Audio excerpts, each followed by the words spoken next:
refaire un peu à ce que vous avez dit tout à l'heure, un système verrouillé.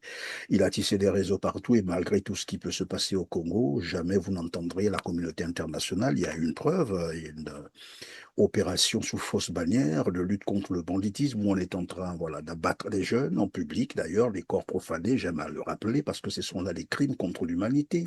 À côté, il y a des ambassades de l'Union européenne, de la France, qui observent, qui voient tout ce qui se passe. Tuer des personnes humaines, voilà, sans procès, et ça n'inquiète personne, ça n'interpelle personne, personne n'en parle.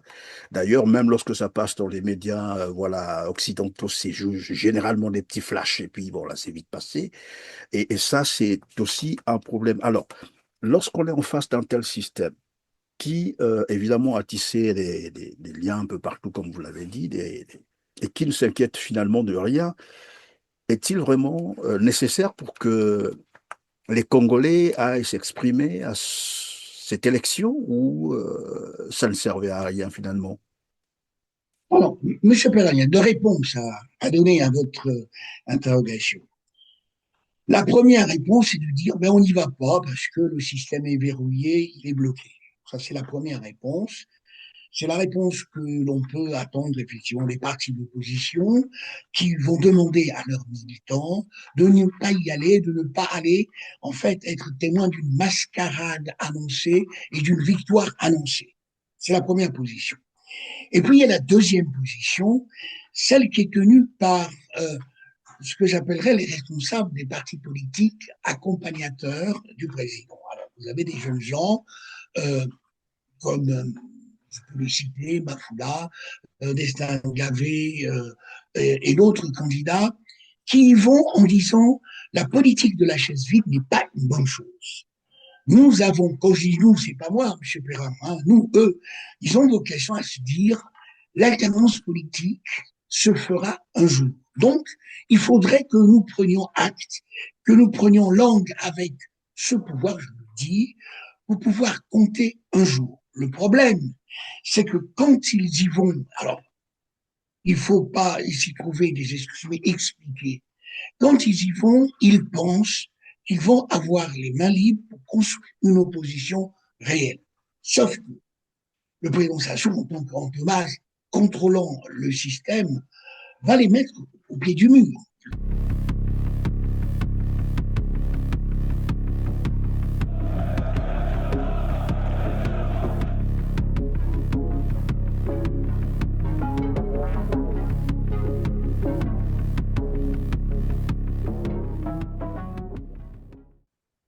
Bonjour et bienvenue à ceux qui nous ont rejoints sur R7, mesdames, messieurs. Merci de suivre Droit de savoir avec moi sur ce plateau, Lucien Pambou, professeur en économie. Vous êtes également journaliste, membre créateur du CRAN. Vous êtes aussi ancien conseiller municipal de la ville Alfortville. En tout cas, merci d'être avec nous sur R7 et bonjour d'ailleurs. Bonjour, M. Perrin. Merci, merci d'être là. Lucien Tombou, alors nous allons parler de l'actualité, disons, de Brazzaville, le Congo-Brazzaville, l'actualité aujourd'hui marquée par, évidemment, cette élection présidentielle. La campagne électorale étant terminée, le vote des militaires s'est tenu hier, j'espère que vous l'avez suivi. Donc hier, c'était le 12 mars. La population civile, quant à elle, est attendue demain, dimanche 15 mars 2026, pour élire celui qui dirigera les destinées du pays au cours des 5 prochaines années. Alors, dans le contexte de cette actualité électorale, commençons par là. Quelle réflexion vous inspire l'organisation d'abord de cette élection? M. Perrin, je pense que cette organisation est quelque part une organisation qui laisse à désirer. D'abord, on voit très bien que dans la participation de tout le monde n'a pas participé à cette élection. Une partie de l'opposition a demandé qu'un certain nombre de contraintes soient levées, comme les cartes biométriques, comme la participation effectivement de tous à cette élection, mais il semble que le ministère de l'Intérieur a pris une autre décision en écartant un certain nombre de candidats. Ça, c'est la première réflexion. La deuxième réflexion, on remarque en effet que vous avez des citoyens qui sont plus citoyens que d'autres, à savoir les militaires, qui votent avant l'élection de dimanche. Alors, Est-ce que c'est un accident? Est-ce que c'est quelque chose qui est amené à se perpétuer? Je crois que là, c'est un non-respect, il faut le dire, effectivement, du fonctionnement de nos institutions. Pourquoi c'est ainsi, Monsieur Perrin? C'est ainsi parce que j'ai développé dans un article le 30 janvier 2026, Congo Liberty, le concept d'antonomase. Et j'ai dit que le président Sassou était devenu une espèce d'antonomase. C'est quoi l'antonomase? C'est pas une insulte. C'est, en fait, j'ai appliqué au comportement du président Sassou le style littéraire qui consiste à faire d'un nom propre un nom commun. Pourquoi je le dis? Bah, aujourd'hui, on parle quasiment plus de la République du Congo, mais de la République de Sassou. Pourquoi c'est ainsi? D'abord, quand vous regardez l'élection présidentielle, on a l'impression qu'on n'a qu'un seul candidat. Les autres candidats dits accompagnateurs ou autres, n'existent quasiment pas. Il y a un secteur. Ça, c'est la première chose.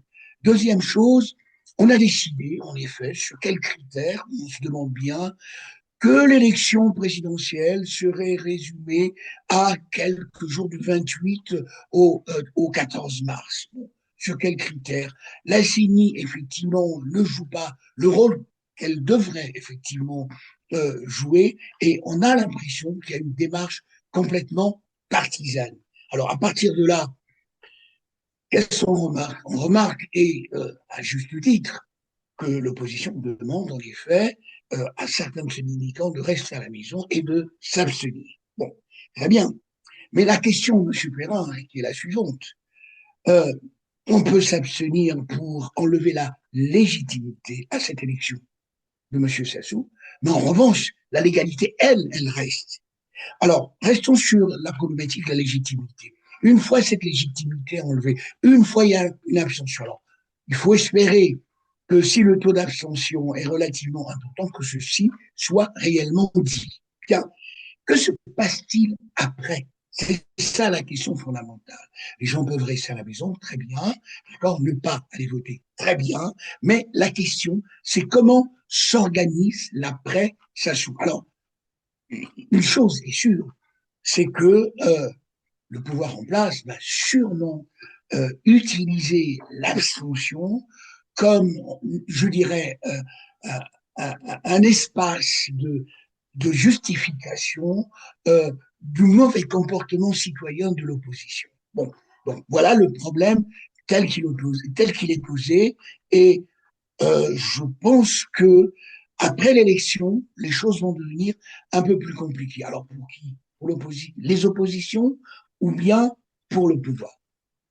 Oui, mais Lucien Pombo, lorsque vous parlez de l'abstention, est-ce qu'il sera possible, évidemment, de se rendre compte s'il y a eu vraiment beaucoup d'abstention, surtout que les résultats, évidemment, sont définis, sinon j'allais dire fabriqués par les inamovibles de ce système, qui sont donc Raymond Zéphirine-Boulou au ministère de l'Intérieur, vous avez Auguste Iloki à la Cour constitutionnelle, et ainsi que Henri Bouca à la commission électorale. Comment se rendra-t-on compte qu'il y a eu beaucoup d'abstention? Alors, c'est tout le problème, M. Perrin. C'est tout le problème parce que dans les procès, il faudra surveiller, mais la question, elle est bien là. C'est pour ça que je parle d'antonomas, c'est-à-dire que le système politique est verrouillé. Il est verrouillé de façon telle que, en fait, rien ne peut filtrer sans passer par le tamis du système Sassou. Et ça, c'est quelque chose de très, très grave. Donc, ça veut dire quoi? Ça veut dire que euh, ça va être très, très difficile et très compliqué de pouvoir justifier ou non comment dirais-je, de la participation des individus. Bah, une chose est sûre, quand vous regardez un peu les éléments qui se passent sur les réseaux sociaux, vous avez effectivement certains responsables du PCP ou certains responsables des partis majoritaires qui contraignent en fait les populations à aller voter. Nous sommes plus dans un système de liberté, mais dans un système de contrainte. C'est vrai que la question que vous posez là est une question absolument fondamentale. Comment vérifier? Alors, c'est clair, il faudrait peut-être à ce moment-là euh, que l'opposition mette en place des systèmes de vérification par, je sais pas moi, en allant dans les différents bureaux de vote, prendre des photos. Alors, est-ce que c'est autorisé par la loi? Je n'en sais rien, mais il faut créer les conditions pour montrer quelque part, même si c'est difficile, que le taux de participation n'est pas à l'image de ce que le système politique attend. La question fondamentale, c'est la légitimation, en fait, de ce vote. Or, pour l'instant, compte tenu de toutes les conditions que j'ai analysées, nous ne sommes pas dans un processus de légitimation, même si la légalité, d'un point de vue constitutionnel, est là, bien sûr. Alors, nous avons reçu sur ce même plateau des acteurs de la société civile qui ont essayé un peu de sillonner les quartiers hier pendant le scrutin des militaires. Alors, il ressortait que finalement, ces militaires étaient transportés dans des véhicules voilà, de l'armée et arrivaient au niveau des bureaux de vote avec leur chef de corps qui leur donnait des instructions et ils ont voté. Certains ont voté sans carte d'électeur, donc ils ont pris comme ça, ils votaient. Et d'ailleurs, lorsqu'on leur tendait des enveloppes, selon bien sûr le témoignage de ces acteurs de la société civile. Le bulletin était déjà coché sur Sassou Nguesso. Bon, on comprend très bien, avec les militaires, c'est voilà, où vous exécutez les ordres ou non. On peut comprendre ce qui s'est passé. Alors là, vous parlez de la légitimité enfin, de cette élection. Déjà, l'Union européenne a boudé cette élection. Bon, il y a d'autres observateurs, certains, on peut dire, bah, ok, on va attendre ce qu'ils diront bien sûr, du déroulement de ces deux scrutins. Mais la légitimité dont vous faites état, lorsque je suis les médias, bah, beaucoup plus les médias étrangers, on vous parle du super favori, Denis Sassou Nguesso, et donc ça sera sans surprise qu'il rempile bien sûr au pouvoir. Après, il faut peut-être rappeler, comme disait Albert Camus, mal nommer les choses, c'est rajouter le malheur au monde. Lorsqu'on parle de l'élection présidentielle au Congo, parce que ça, il faudrait qu'on en parle aussi, ce concept élection présidentielle au Congo. À quoi ça vous fait penser? Parce que là, après, il faut parler de la légitimité, mais comment? Oui, Selon la alors, dictature. oui, c'est une question centrale, Monsieur Perrin. Elle est centrale parce qu'elle pose deux types de problèmes. C'est le problème de la participation. Or, notre Constitution ne reconnaît pas un minimum de participation, c'est-à-dire avec 1 ou 2%, le président de participation, le président est déclaré. Donc, ça voudrait dire qu'on aurait quelque chose comme 97 ou 98% d'abstention. Le président est quand même déclaré élu. Bon. La question fondamentale, c'est en fait la participation du peuple souverain. C'est le peuple souverain qui confère la légitimité. Alors, cette question de l'élection présidentielle, on voit très bien vers quelle direction elle va. Elle va dans une mauvaise direction parce qu'elle va soulever des contestations au nom justement de la légitimité. Parce que, en effet, certains membres de l'opposition, membres de la société civile, estimeront à juste titre que l'élection n'a pas été menée dans les conditions idoines et adéquates conformes à la Constitution.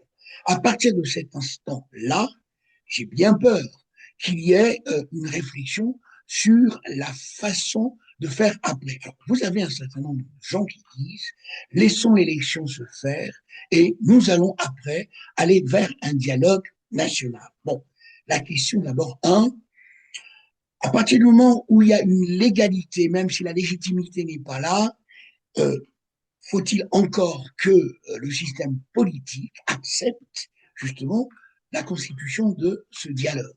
Alors, vous avez un certain nombre de gens dans l'opposition qui parlent d'un dialogue transitionnel, d'un dialogue national.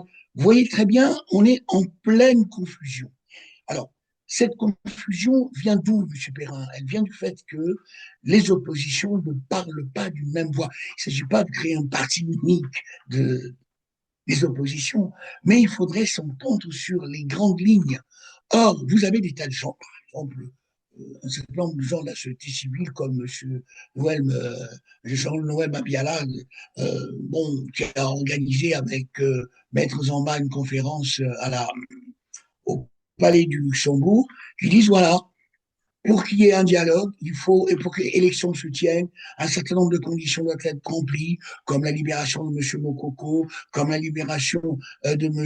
Okombi Salissa, comme le fait que tous les exilés, effectivement, puissent rentrer tranquillement sans être inquiétés. Donc, il y a, en effet, un certain nombre de principes que l'État, que le gouvernement, que le pouvoir public de M. Sassou risque de ne pas accepter. Et puis, vous en avez d'autres qui disent, voilà, il faudrait, en effet, comme on dit balle au centre, et à participer à un dialogue de transition. Mais ce dialogue de transition va-t-il remettre en cause l'élection présidentielle? Va-t-il, ce dialogue, mettre en place un nouveau modèle politique de gouvernance? On ne sait pas très bien, on est dans le flou. Mais le flou, M. Perrin, il y a quoi? Il y a au fait que, et ça je le dis tranquillement, que les oppositions dans notre pays au Congo commencent à réfléchir et à s'organiser quelques jours avant les élections. Quelques jours avant les élections, elles se mettent effectivement en situation de combat, en situation de réflexion, alors que cette réflexion doit être prise au départ. C'est maintenant que doit commencer, si vous voulez, une réflexion pour 2031. Bon, le problème, c'est que le président Sassou, c'est pour ça que je le qualifie d'antonomase, à savoir qu'il a réussi à verrouiller le système et à faire en sorte que l'on pense que le Congo, c'est Sassou. Vous avez des agents, M. Perrin, qui sont nés en 79, mis à part l'intermède de 93 et 97, qui n'ont connu que M. Sassou comme président. Et ils pensent que M. Sassou, effectivement, c'est le Congo. Et donc, vous voyez bien la difficulté et la situation.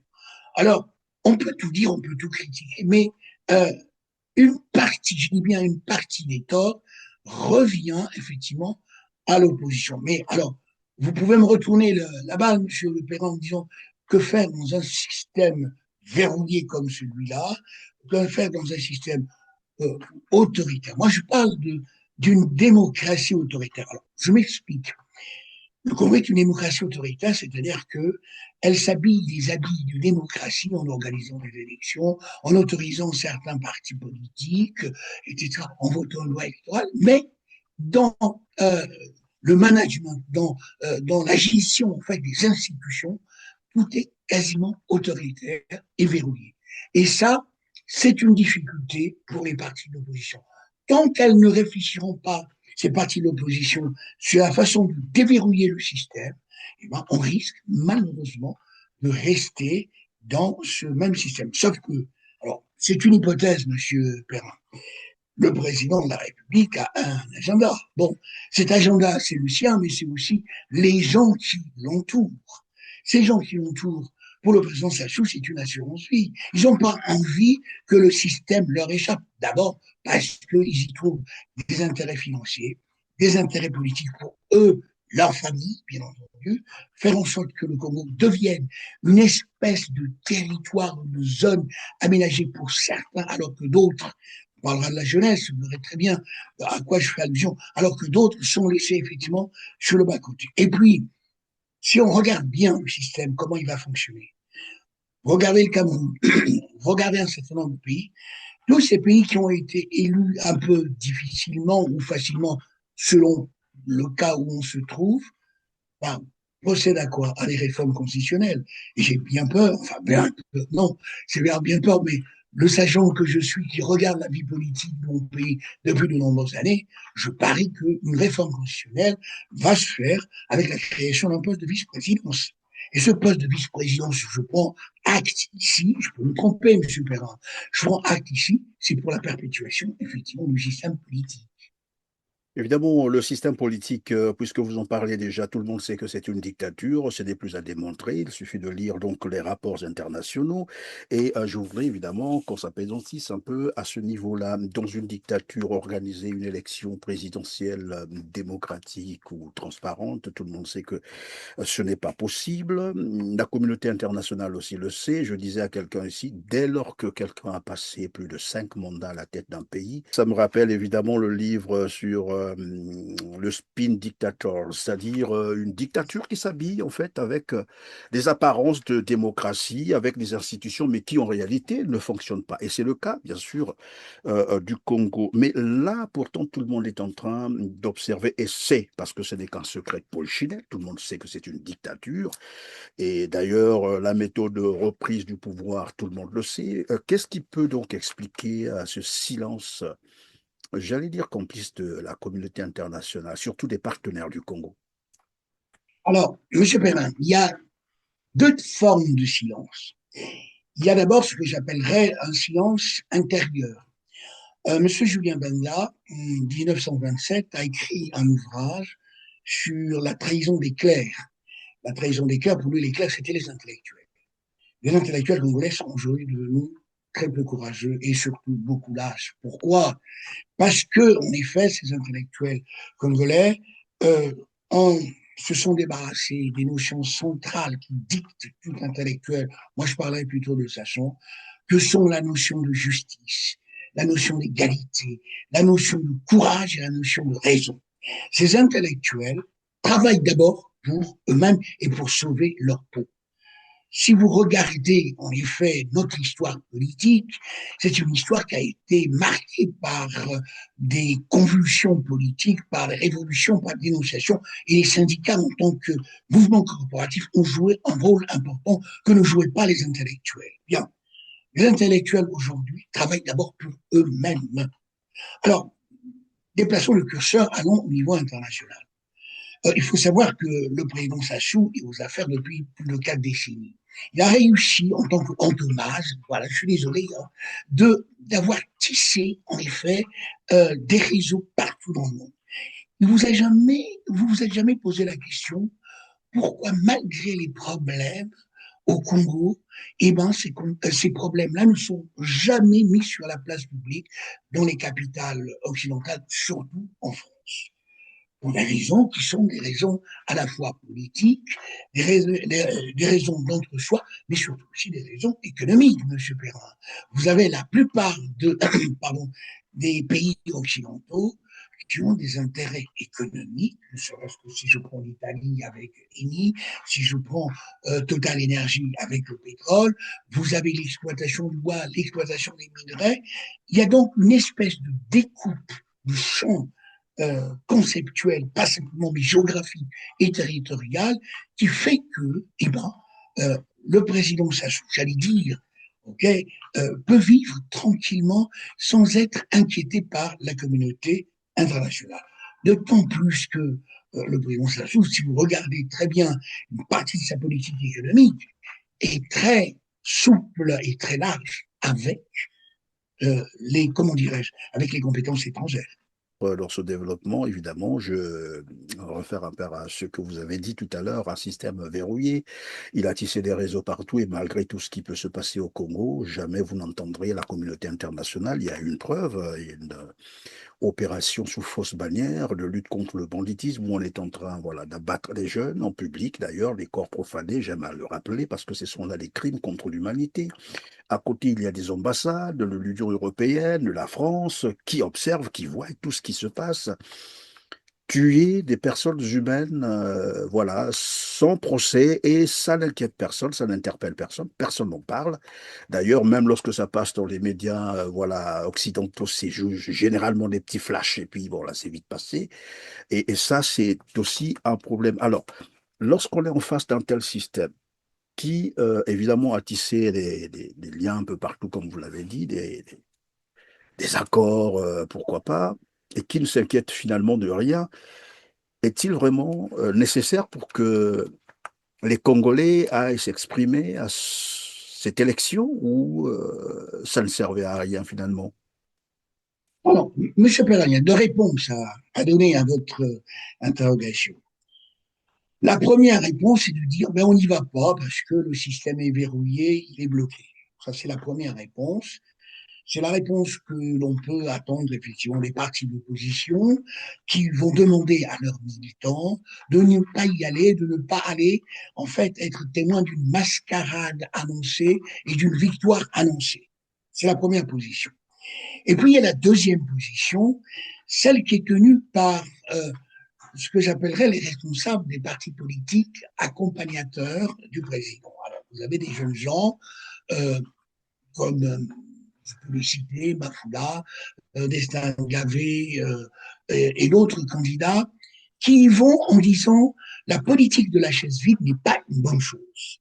Nous avons, quand je dis nous, c'est pas moi, M. Perrin, hein, nous, eux, ils ont vocation à se dire l'alternance politique se fera un jour. Donc, il faudrait que nous prenions acte, que nous prenions langue avec ce pouvoir, je le dis, pour pouvoir compter un jour. Le problème, c'est que quand ils y vont, alors, il ne faut pas s'y trouver des excuses, mais expliquer.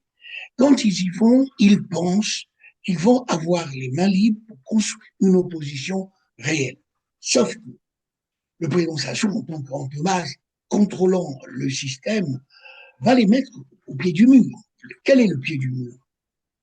Vous êtes jeune, vous êtes l'avenir. D'ailleurs, on a parlé de la jeunesse. Il faut travailler dur, travailler fort. Un jour, vous allez nous remplacer. Lui-même l'a dit. Ça permet, en effet, au président Sassou d'avoir euh, sur sa gauche ou sa droite des jeunes gens qui vont drainer du public et qui vont l'aider à reconstruire le PCT.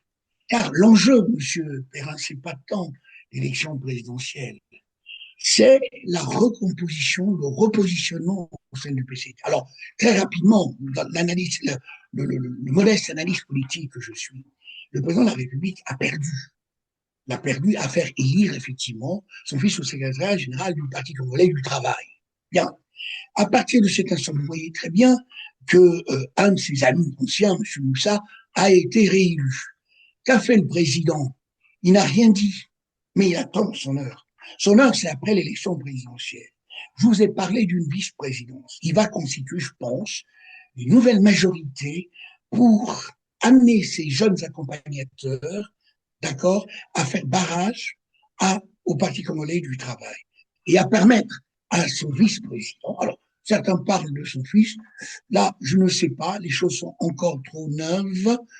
Mais une chose est sûre, il va créer de nouvelles majorités. D'ailleurs, vous l'avez vu, M. Perrin, regardez dans la campagne électorale. Est-ce que vous avez vu beaucoup de chapeaux rouges, de drapeaux rouges du PCT? Non.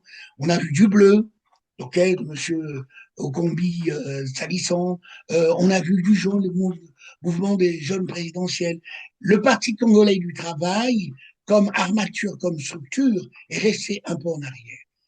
Évidemment, avant le lancement officiel de la campagne, on a vu le Parti congolais du travail avec les drapeaux qui accompagnaient donc Denis Sassou Nguesso partout où il partait. Bon, on savait déjà que c'est une campagne hein, déguisée, donc c'est une fraude en plus.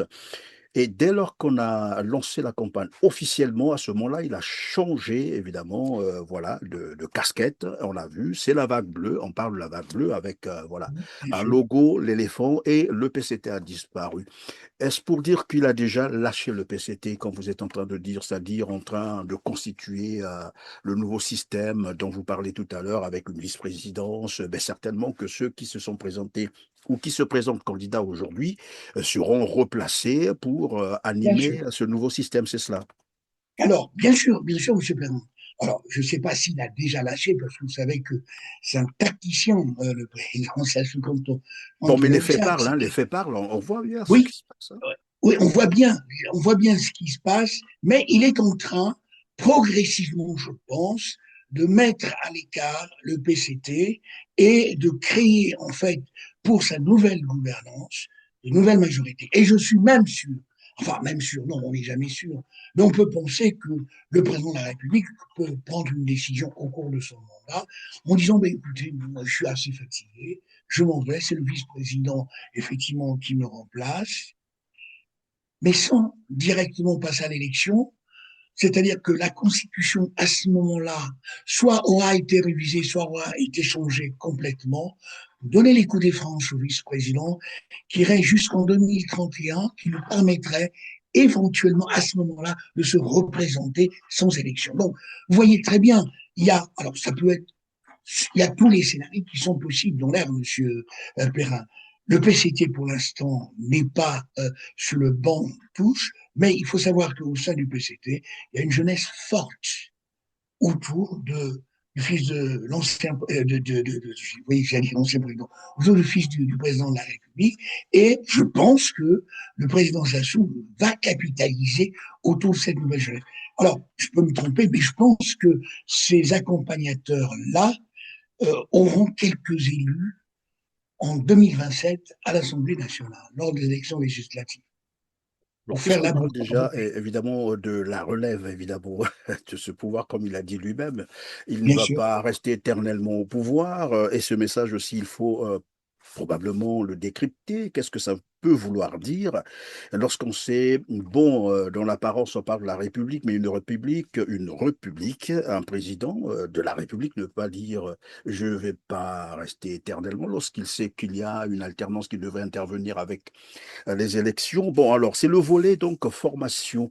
Et tout à l'heure, vous aviez amorcé ce volet en parlant de la formation plutôt politique. Eh ben, ce qui est d'ailleurs, curieux, c'est que l'éducation, personne, je n'ai pas vu un seul candidat évoquer cette question ou parler de l'éducation pendant sa campagne, ni Sassou Nguesso lui-même, alors que tout le monde sait l'éducation, la santé sont là les piliers du développement. Personne n'en a évoqué. Bon, on peut aussi déplorer l'absence du débat direct entre les candidats. Probablement qu'ils auraient eu l'occasion de parler de tout cela. Mais lorsqu'on parle de l'éducation, Denis Sassou Nguesso prend l'angle politique, puisqu'il dit nous sommes en train de préparer la jeunesse, les former pour la relève, parce qu'ils doivent prendre voilà, la relève.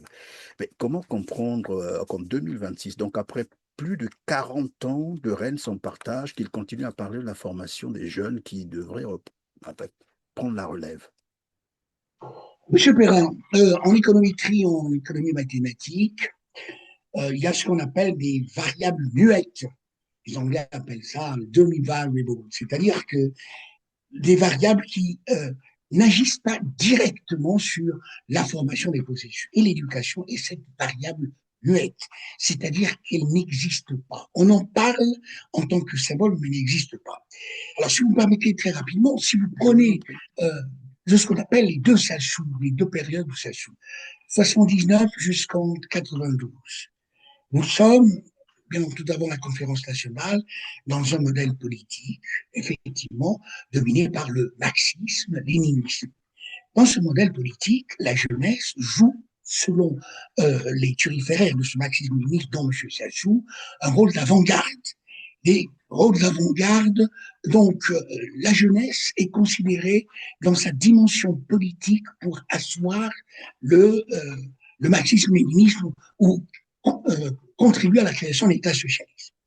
Et puis, très vite, avec le multipartisme, on s'est aperçu que cette problématique de la jeunesse-là est devenue beaucoup plus pressante parce que euh, les questions de développement, les questions de croissance économique sont à la mode. Et on s'est dit, tiens, il faudrait peut-être, en effet, réfléchir sur la façon d'intégrer la jeunesse. Alors d'abord, il n'y a pas une jeunesse, il y a les jeunesses, on reviendra, les jeunesses dans ce mouvement. Voilà pourquoi vous voyez, Monsieur Perrin, on a créé le FIGA, hein, ce qui est le fonds d'impulsion et de garantie, et effectivement pour la lésion. On a créé un fonds, un De fonds donc garantie pour l'employé, voilà, des générations futures, les pour les 14. générations futures, etc. Donc, il y a un discours autour de l'éducation, mais c'est un faux discours. Pourquoi c'est un faux discours? Parce que la jeunesse n'intéresse personne, Monsieur Perrin, au Congo. La jeunesse intéresse en fait les partis politiques qui soient de la majorité, enfin, PCT comme l'opposition, comme vecteurs ou comme en fait transporteurs d'idées politiques. C'est tout. Et vous voyez très bien, si effectivement l'éducation intéressait, regardez l'état dans lequel se trouve notre système éducatif. Le primaire, le nombre d'élèves par classe qui sont assis quasiment à même le sol. Dans le secondaire, et aujourd'hui, au lycée, et quand on va effectivement à l'université, nos universités, l'université Marien Gobi, qui était une des références, aujourd'hui, vous avez des cours qui sont faits à la bougie. Et je n'invente rien. Et pourquoi? Mais parce que finalement, on s'aperçoit que eh ben, l'éducation nationale ou la formation des jeunes, effectivement, n'est pas une variable forte. Et pourtant, dans les discours, c'est une variable qui existe. Mais pourquoi, monsieur Perrin? Parce que si vous regardez la structure, effectivement, de notre jeunesse, il y a plusieurs jeunesses hein, au Congo-Brazzaville. Alors, c'est quoi c'est 47% quasiment de la population, hein, sur les 6 milliards, 6 millions, pardon, 47% de la population formée par les jeunes. Il y a ce que j'appellerais une jeunesse effectivement privilégiée. Ce sont les enfants des ministres, les enfants d'hommes politiques, de conseillers, certains d'hommes d'affaires qui sont nés avec une espèce de cuillère à la bouche. Cela, il n'y a pas de problème pour un emploi. Et puis, vous avez cette jeunesse courageuse, j'appelle courageuse, fondée par des jeunes gens qui ont des petits boulots, qui sont diplômés, qui ont du mal à trouver des boulots, etc., mais qui se battent quand même, qui essaient de monter des quelques actifs. Et puis, il y a l'autre partie de la jeunesse, une jeunesse pestiférée, marginalisée. Cette jeunesse pestiférée, c'est celle que l'on voit effectivement aujourd'hui dans nos boîtes de nuit, dans les ngangas. Okay, souvent, les jeunes filles à 13 ans, 14 ans ont des grossesses précoces. Et puis l'autre partie de la jeunesse marginalisée, c'est les koulounas. Alors, on ne va pas revenir, on ne va pas faire un débat ici sur les koulounas, mais une chose est à remarquer, c'est que la jeunesse n'intéresse personne. Elle n'intéresse les gens que comme, en fait, euh, praticable ou plateforme de vote. Un point, un trait. Alors, aujourd'hui, quand on écoute le président de la République, que dit-il? Vous êtes prêt, effectivement, ce serait vous qui allez nous remplacer. Mais, monsieur le président, on a envie de dire, mais vous remplacez comment? On ne peut pas arriver comme ça, sans formation, sans structure, et vous remplacer. Ça veut dire, quelque part, que ce sont les gens de cette jeunesse privilégiée, effectivement, qui vont continuer, mais sous d'autres formes, le pouvoir en place. Il faut le dire. Donc, ça, c'est un premier point. Le deuxième point, on apprend dans un discours, au cours du discours du président de la République, que la fonction publique ne peut plus recruter tout le monde. Ah, mais il fallait le dire ça bien avant.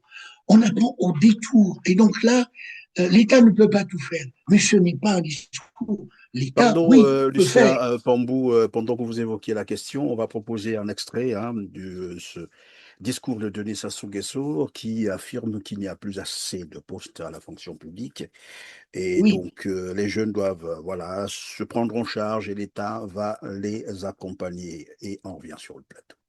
La fonction publique kuna place eza lisusu mingi te donc il faut ba jeune ba se prendre en charge. Hey! Gouvernement kopesa bango maboko. Hey! Alors, lorsque vous l'avez entendu dire cela, alors qu'il y a encore, je crois, 2 ans par là, 1 an et demi, où il promettait la création de 100 000 emplois, et il disait d'ailleurs qu'il y avait déjà 10 000 disponibles. Après, on n'en parle plus, et là, hop, un virage à 90 degrés pour dire qu'il n'y a plus assez de postes dans la fonction publique. Oui, mais M. Perrin, c'est en 2024, l'année de la jeunesse, la fameuse année de la jeunesse. Donc, un an plus tard, on voit très bien que les résultats ne sont pas, si vous voulez, à la hauteur des annonces. Donc, le président annonce des choses et ces choses ne sont pas totalement réalisées. D'accord? Depuis, effectivement, perspective d'avenir, l'espérance, le chemin de l'avenir et aujourd'hui la marche au développement, on a l'impression d'assister à un catalogue, effectivement, de décisions, de mesures, mais qui ne sont pas réellement appliquées. Alors, pourquoi c'est ainsi? C'est ainsi parce qu'on reste encore dans une approche, je dirais, déclaratoire. Dans une approche déclaratoire et dans tout système politique, le langage devient un outil politique performatif.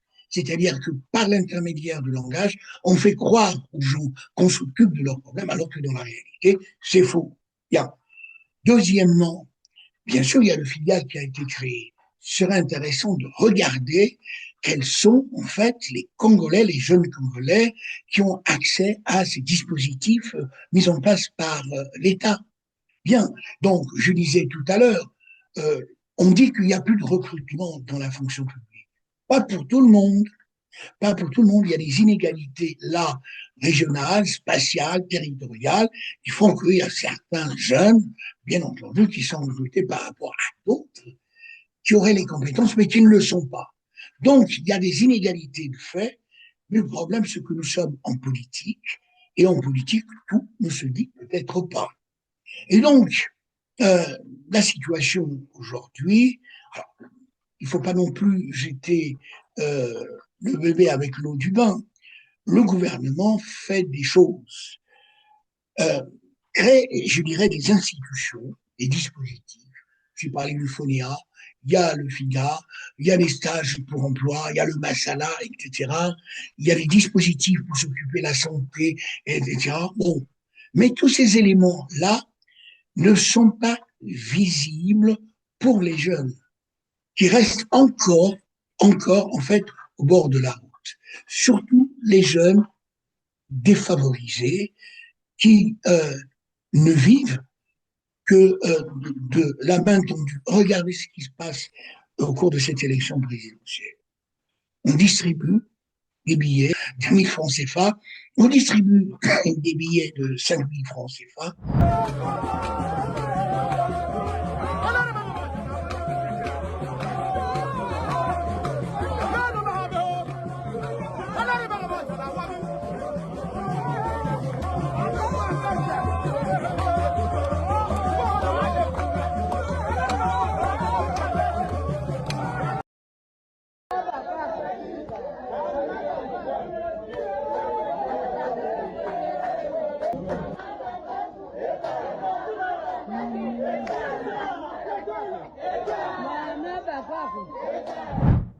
Quelle est la signification de ce type d'action politique? Ça veut dire qu'on achète les votes.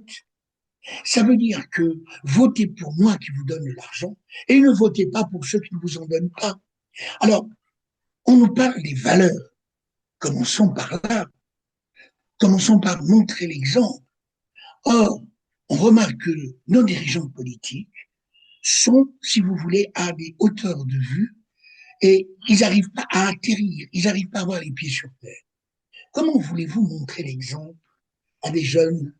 Comment voulez-vous, et là je reprends le discours du président, travailler dur, mais on ne peut pas travailler dur parce que même si on travaille dur, on n'accède pas aux emplois en fonction des compétences. Comment voulez-vous travailler dur si on sait que notre horizon est bouché? Et donc, il y a un discours performatif, d'accord? Il y a un langage performatif, mais ça ne tient pas la route en termes de réalité. Après, il ne faudrait pas s'étonner que une partie de la jeunesse marginalisée tombe dans la délinquance. Il ne s'agit pas ici d'excuser les communards, mais d'essayer de comprendre et d'expliquer pourquoi on arrive à cette situation. Dans les années 60, 70 ou dans les années 80, nous n'étions pas dans cette situation parce qu'il y avait une espèce d'espérance et d'espoir. L'école avait un sens, une signification. Moi qui vous parle, je suis issu de parents analphabètes, vili analphabètes. Mon père, ma mère ne Oui, savait mais dire. pardon, Lucia Pombou, est-ce que ce n'est pas non plus une stratégie politique, c'est-à-dire assujettir cette jeunesse pour s'en servir comme du bétail politique, parce que je me rappelle aussi de ce député qui est tombé en disgrâce. Curieusement, il est rentré au Congo. Il est en train même de battre campagne dans les équipes de Denis Sassou Nguesso. Il s'agit de l'idée Vermoigny qui témoignait qu'à un moment donné, ils ont utilisé cette jeunesse pour créer un peu le désordre, les troubles, voilà, des crimes contre l'humanité, puisque ça tuait aussi. C'était pour donner un peu l'impression à la population que l'homme qu'il fallait, c'était Denis Sassou Nguesso. Et dès que la population a commencé à penser ainsi, voilà que l'homme a saisi l'occasion pour faire son coup d'État revenir. Alors, bétail politique également, on est en train de voir, vous l'avez dit tout à l'heure, comment on les utilise. 2000 francs CFA, il faut aller voter. Alors, et on leur prive en fait l'éducation. On y reviendra tout à l'heure, puisque vous avez eu d'ailleurs l'occasion d'interviewer Denis Sassou Nguesso, c'était dans les années 2012, par là. On y reviendra tout à l'heure. Et donc, on en fait un bétail politique pour, je ne sais quelle raison, maintenir un système politique basé sur quoi concrètement? Parce que finalement, c'est une jeunesse. Quand Sassou Nguesso dit qu'il n'y a plus assez d'emplois dans la fonction publique, dans cette même fonction publique, et Sassou Nguesso le sait, puisque lui-même l'avait rappelé, je crois que c'était le discours fin année 2024, j'ai bonne mémoire, où il disait que par rapport aux statistiques qu'il disposait, il s'était rendu compte qu'il y avait beaucoup de fonctionnaires fictifs. Et ça, tout le monde le sait. Il y a eu une enquête au niveau du CHU, conduite, je crois, par Hervé Villard, qu'on l'appelait, le Canadien, voilà, qu'on avait fait venir, le directeur général de cet hôpital, qui avait initié une enquête. Et là-bas, on s'était rendu qu'il y avait un bon nombre d'agents fictifs, mais qui touchaient des salaires, et d'autres n'étaient pas du tout diplômés. Ils sont nombreux comme ça. Il y en a même à la présidence, puisque Firmin Yessa l'avait confirmé lui-même, et disait d'ailleurs qu'il avait recruté avec l'autorisation de Denis Sassou Nguesso. Donc, rien que ces trois exemples montrent qu'il y a beaucoup de fonctionnaires fictifs qui existent au Congo. Pourquoi ne pas nettoyer, évidemment, ce fichier? À un moment donné, ils avaient eu cette initiative, ils ont commencé, mais après, ça a été arrêté brusquement parce que ça commençait à toucher certaines institutions. Et dire qu'il n'y a plus assez de postes à la fonction publique, ça interroge quand même. Avant de répondre, je vais vous proposer à cet extrait où Denis Sassou Nguesso lui-même reconnaissait qu'il y a des fonctionnaires fictifs dans la fonction publique. Suivez. Les enquêtes diligentées dans certains établissements à budget de transfert ont révélé des écarts considérables entre les ressources financières sollicitées et les coûts réels des charges à couvrir, causant de la sorte un grave préjudice à l'État. Enfin, les contrôles organisés dans la fonction publique permettent souvent de débusquer de nombreux faussaires et autres agents fictifs. Voilà, donc il le sait qu'il y a des fonctionnaires fictifs.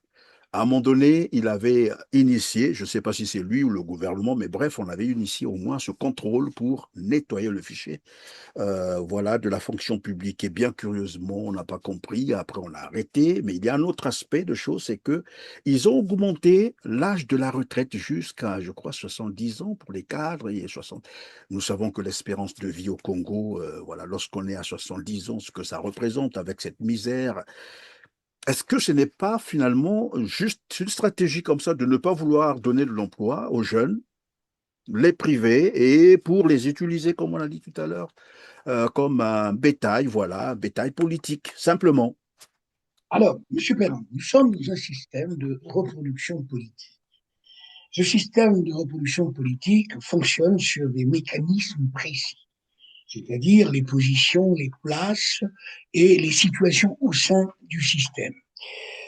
Tout élément extérieur, comme par exemple les jeunes qui arriveraient avec des compétences, sont les perturbateurs du système. Or, le système a besoin pour fonctionner de rester en équilibre. C'est pour ça que je vous disais tantôt, en économétrie, effectivement, les jeunes constituent une variable muette, donc il ne faut pas s'inquiéter. Cette variable muette, alors pourquoi il ne faut pas s'inquiéter? D'abord, on va commencer par diminuer leur niveau de formation, premièrement. Deuxièmement, on va faire en sorte que même s'ils sont compétents, ces compétences ne sont pas prises en compte dans le recrutement au sein de la fonction publique, au sein des entreprises. Troisièmement, on s'aperçoit que dominer une population instruite, c'est-à-dire vous avez un diplôme mais qui ne vous sert à rien, c'est la meilleure façon d'en faire du bétail et d'en faire des obligés politiques. C'est un choix politique qui est absolument construit. Alors, sinon, comment expliquer, M. Perrin, dans ce petit pays qui est traversé par une hydrographie relativement importante, avec des terres arables importantes, comment expliquer qu'on n'arrive pas à créer des structures, des conditions pour, en fait, employer tous ces jeunes? Alors, on leur dit, mais vous voyez bien, il n'y a plus de possibilités dans la fonction publique. Sauf que si vous m'avez suivi, il y a toujours de la possibilité pour une certaine jeunesse privilégiée et dorée dans la fonction publique. Les autres, qu'est-ce qu'on en fait? Et on leur dit, écoutez, prenez-vous en charge. Mais se prendre en charge, ça veut dire quoi concrètement? Ça veut dire qu'il faut avoir en tête un modèle économique, ça veut dire qu'il faut avoir en tête des structures, de l'argent, etc. Et puis un lieu, un domaine qu'il faut exploiter. Or, de tout ça, le gouvernement, dans sa mauvaise gestion, son mauvais management, ne donne aucune piste qui permettrait effectivement à ces jeunes gens effectivement de s'organiser. Alors, c'est effectivement un choix politique qui vise à isoler, à mettre à l'écart les jeunes qui ne demandent qu'à travailler pour qu'ils soient vos obligés. Vous savez, M. Perrin, c'est valable pour les jeunes en politique, mais c'est valable aussi dans un certain nombre d'éléments. Si vous voulez effectivement dominer quelqu'un, vous l'affamez, tout simplement. Puisqu'il Évidemment, il passera faut son temps. l'affamer.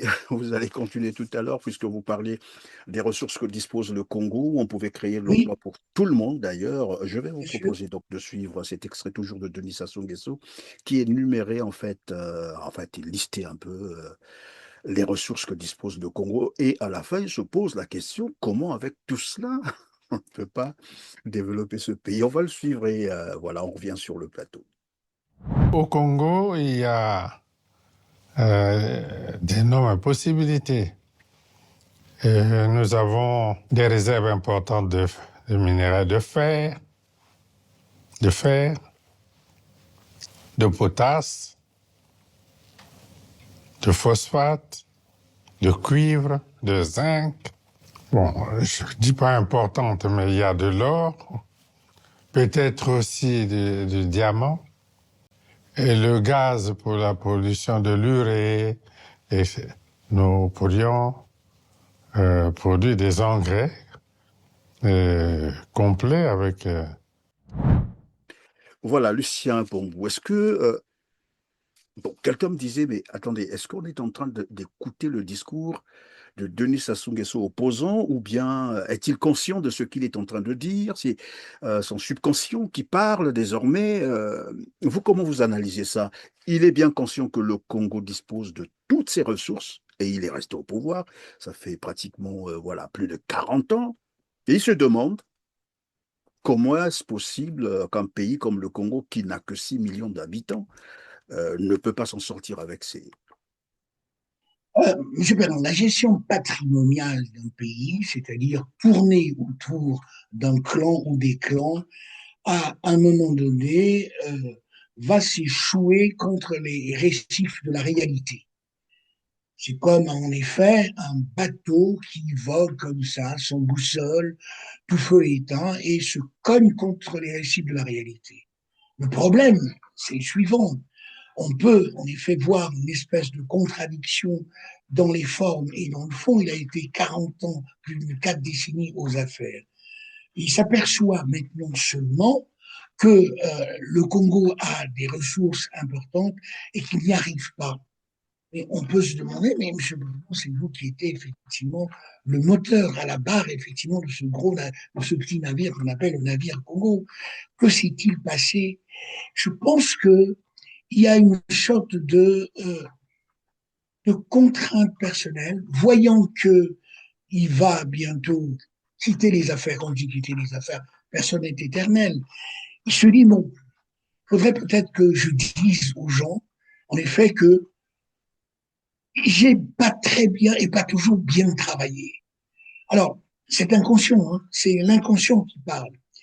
Mais dire ça, ça ne supprime pas, en fait, une partie de la responsabilité, de sa responsabilité, mais surtout les gens qui l'ont entouré.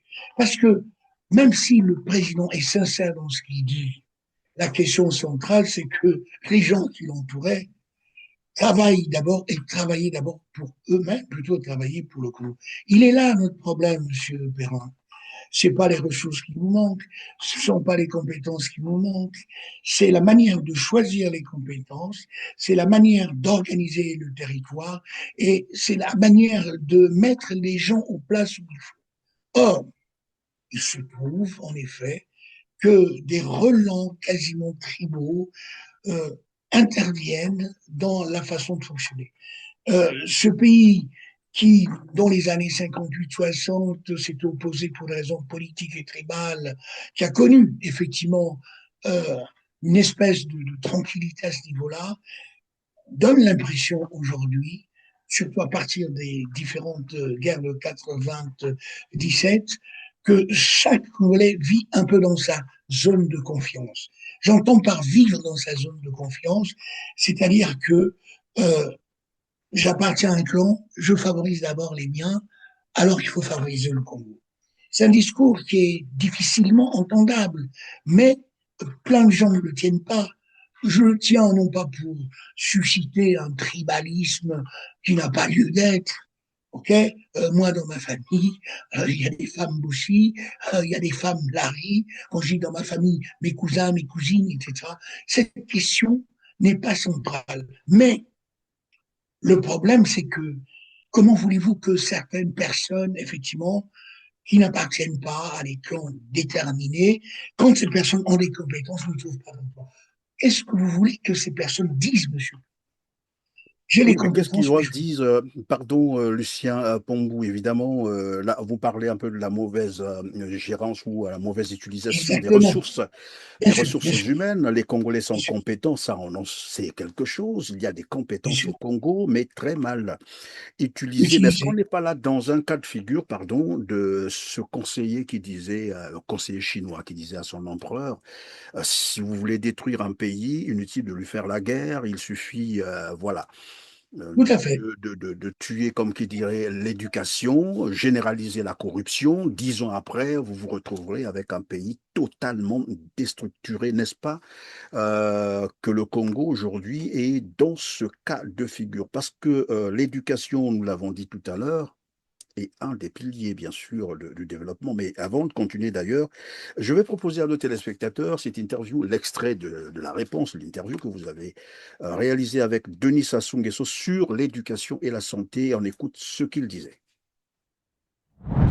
Vous avez insisté énormément sur la jeunesse et certains vous reprochent, à tort ou à raison, vous nous direz, que dans la prospérité que connaît le Congo, la jeunesse congolaise, le système éducatif, les systèmes de santé, la satisfaction des besoins primaires sont abandonnés. Qu'est-ce que vous leur répondez, Monsieur le Président? Bon, je réponds simplement que dans la vie, il est toujours facile de détruire. Il est toujours facile de tout détruire et pas facile de reconstruire. Et l'éducation, la santé, est arrivé un moment où le Congo, pour ne parler que de l'éducation, avait atteint un taux de scolarisation de 100%. Et nous l'avons atteint aux années 80, même avant. Et puis est arrivé un autre moment où nous avons décidé de détruire. Et le taux de scolarisation a baissé. Voilà, Lucien Tombou, avec un recul. D'abord, lorsqu'il répondait comme ça sur le plateau, comment vous vous êtes senti lorsque vous l'écoutez dire ça? J'étais surpris, hein, monsieur Perrin. J'étais surpris parce que, alors, j'ai pas très bien compris la contradiction dans laquelle il se mettait. Il disait, en fait, c'était une contradiction qui était quasiment normale. Il disait, voilà, on a un certain temps, tout a bien fonctionné, et puis on a tout cassé. Mais on a envie de dire, on a tout détruit, tout cassé. Alors, j'ai pas rebondi aussitôt, j'ai pas voulu dire, mais Monsieur le Président, alors, Monsieur le Président, mais qui a cassé, qui a tout détruit? Et on voit bien que de façon très, très inconsciente, euh, le président, à la limite, s'est mis à table, comme on dit. Nous avons réussi, et puis à un moment donné, nous avons cassé. C'est-à-dire que quelque part là, il annonçait, sans le dire, ce qui allait advenir aujourd'hui de notre système éducatif. Depuis cette phrase-là, on voit bien que notre système éducatif a du mal, beaucoup de mal, à se redonner de l'oxygène, à se redonner de l'air. Je crois que il faut que les nouveaux gouvernants redeviennent congolais. J'entends pas redevenir congolais, reconsidèrent ce pays au nom de l'intérêt général et non pas au nom de leurs propres intérêts.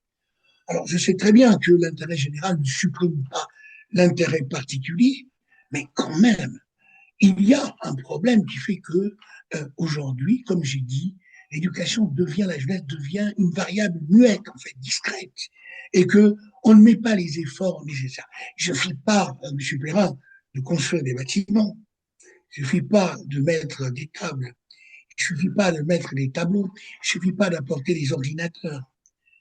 Encore faut-il dessiner, en fait, un choix, un modèle, un programme, en fait, sur 10, 20 ans, de ce que l'on veut faire de notre éducation, de notre jeunesse, par rapport aux objectifs du développement.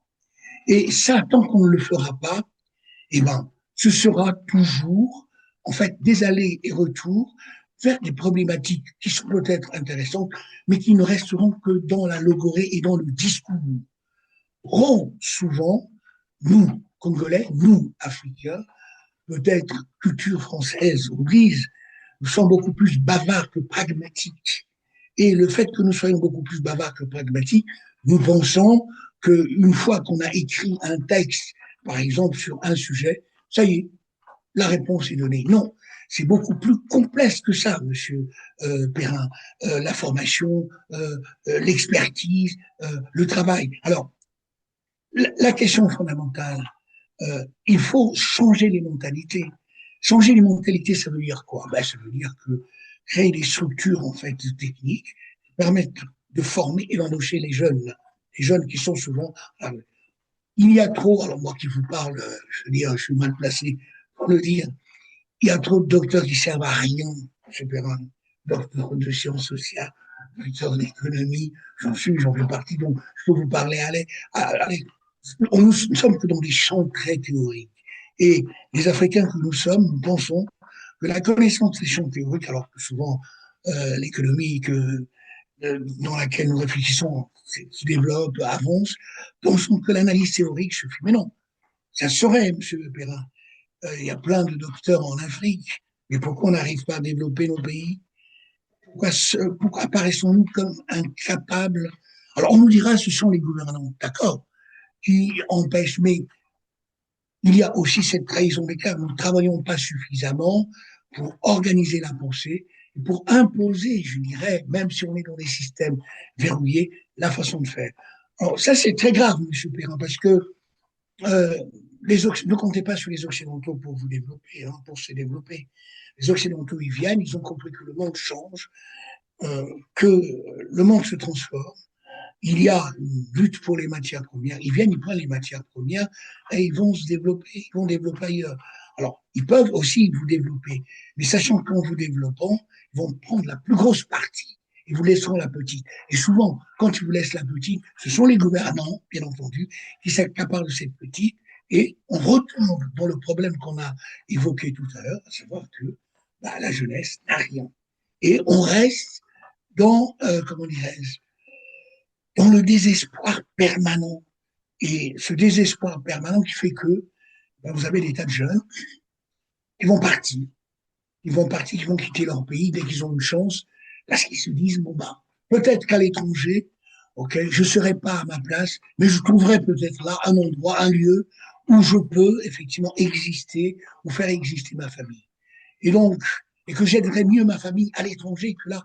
D'ailleurs, si vous remarquez très bien, quand vous prenez les gens qui sont ici dans la diaspora, 25 milliards quand même qui sont envoyés pour aider nos parents globalement au Congo. Donc, c'est des choses importantes. Ce qu'on n'aurait pas pu faire pour la plupart, effectivement, si on était resté au Congo, parce que l'accès à l'emploi est complètement verrouillé et que nous sommes dans un pays où la notion de compétence n'a pas beaucoup de sens, malgré tous les beaux discours que nous pouvons tenir là-dessus.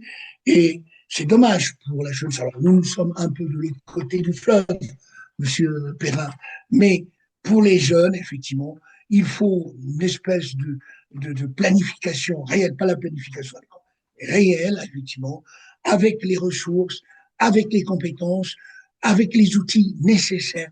Donc, mais là, il faut un gouvernement qui soit à la manœuvre, pas simplement des ministres qui sont responsables d'un service technique. Voilà, les enjeux de Merci demain. Lucien. Pour vous, malheureusement, nous sommes voilà, à la fin de l'heure qui nous a été Merci, M. Perrin. impartie. Ben, une dernière question, évidemment, dont votre réponse comptera du mot de la fin. Vous l'avez certainement suivi, hein, un autre extrait où bon, il parle un peu du vol, de la corruption, voilà, où il dit le voleur ou celui qui vole devrait avoir honte, celui qui corrompt, et voilà, le corrupteur, le corrompu devrait avoir honte. Il faut moraliser la vie publique. Celui qui a volé devrait avoir honte.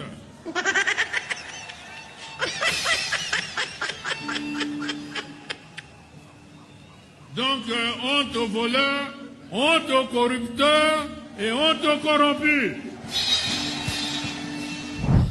On attendait plutôt qu'il annonce des mesures, pourquoi pas radicales au niveau de la justice pour dire désormais si quelqu'un vole, il faut le prendre et puis voilà, le sanctionner sévèrement. Ben, c'est vrai que la honte vient qu'émotion morale, mais ne constitue pas une sanction. Est-ce qu'il ne faut pas craindre que finalement, par ces propos, soient banalisés davantage les actes de vol? Et ma question, 5 ans de plus avec Denis Sassou Nguesso dans cette allure, où il pense que le voleur doit avoir honte, ben, il ne parle pas de la justice. À quoi ça vous fait penser? Que les institutions, effectivement, sont mal parties, que la gestion de l'État est mal partie. Un voleur, ok, on ne le plaint pas, on ne fait pas la honte, et le vol, ça, la honte, ça ne mange pas le pain. Il faut que la justice passe. Alors, je me souviens effectivement de ce que disait le président, le verre est dans le fruit. Il n'y a pas de petit poisson, mulefretin.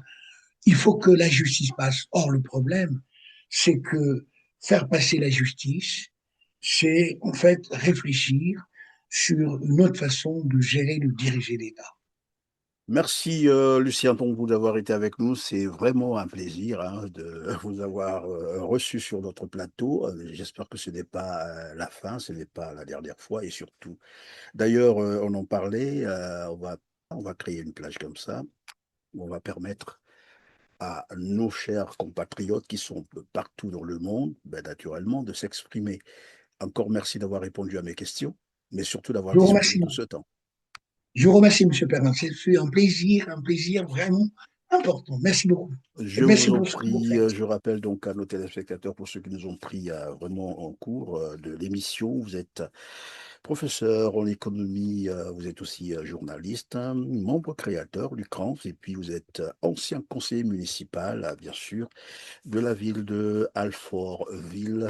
Je dis à nos téléspectateurs, merci de votre confiance, merci de nous avoir suivis, d'avoir pris tout ce temps, mais surtout n'oubliez pas les petits gestes d'encouragement, vous les connaissez, c'est de liker pour nous dire que vous êtes passé par là, partagez et dites-nous ce que vous pensez des sujets que nous avons évoqués avec Lucien Pombo. On se dit au revoir et à très bientôt. Merci.